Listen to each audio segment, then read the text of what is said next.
The written history of Scotland starts with the appearance of the Roman Empire in the 1st century, when the area of Britannia came to as far north as the Antonine Wall.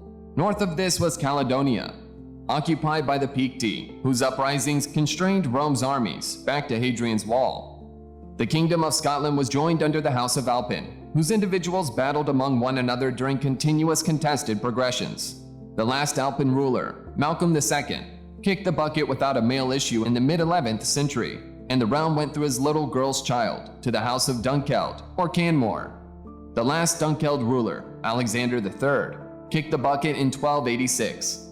He left just his newborn child granddaughter Margaret, Maid of Norway, as beneficiary, who kicked the bucket herself 4 years after the fact. Britain, under Edward I, would exploit this addressed progression to dispatch a progression of victories, bringing about the Wars of Scottish Independence.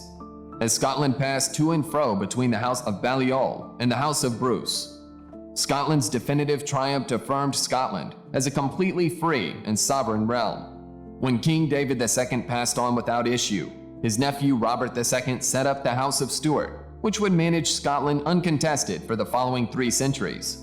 James VI, Stewart Lord of Scotland, likewise acquired the seat of England in 1603, and the Stewart rulers and sovereigns governed both autonomous realms until the Acts of Union in 1707 combined the 2 realms into another express, the Kingdom of Great Britain.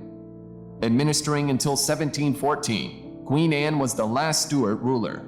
Since 1714, the progression of the British rulers of the places of Hanover and Saxe-Coburg and Gotha, Windsor, has been because of their plummet from James VI and of the House of Stewart.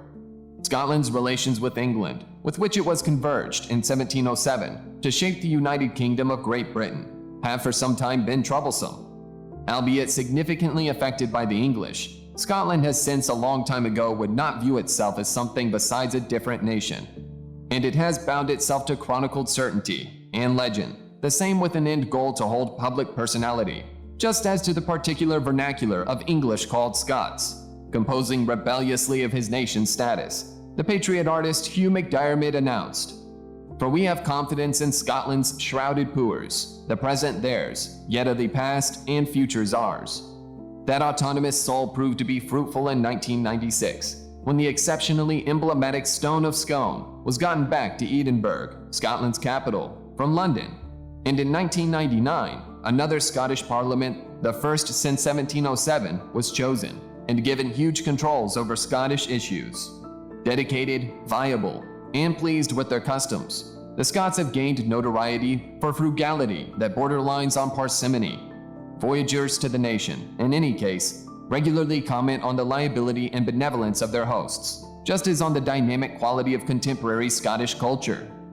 Regularly comment on the liberality and benevolence of their hosts, just as on the dynamic quality of contemporary Scottish culture.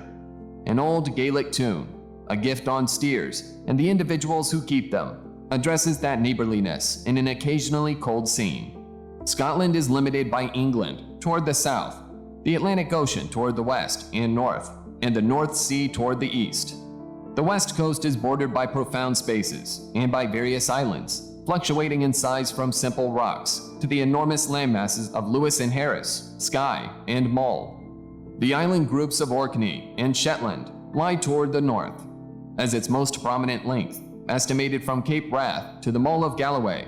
The terrain of Scotland expands 274 miles, 441 kilometers, while the greatest broadness estimated the Applecross in the Western Highlands to Bashan Ness in the Eastern Grampian Mountains is 154 miles. For a long time, persistent struggle described relations between the Celtic Scots of the Highlands and the Western Islands and the Anglo-Saxons of the Lowlands. Just since the 20th century has the blend been broadly observed as a reason for a rich bound together Scottish culture.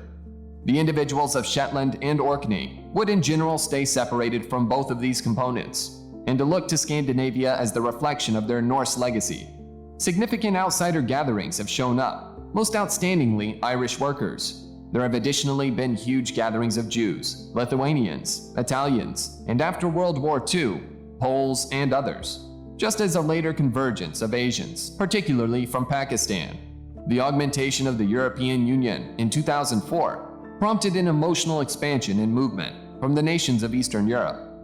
Numerous modest communities get by around the East and Upper East Coast that were once obliged to act naturally contained in purchaser ventures and burgal establishments, since they needed sufficient transportation frameworks. The development of industry and transport has helped produce urbanization.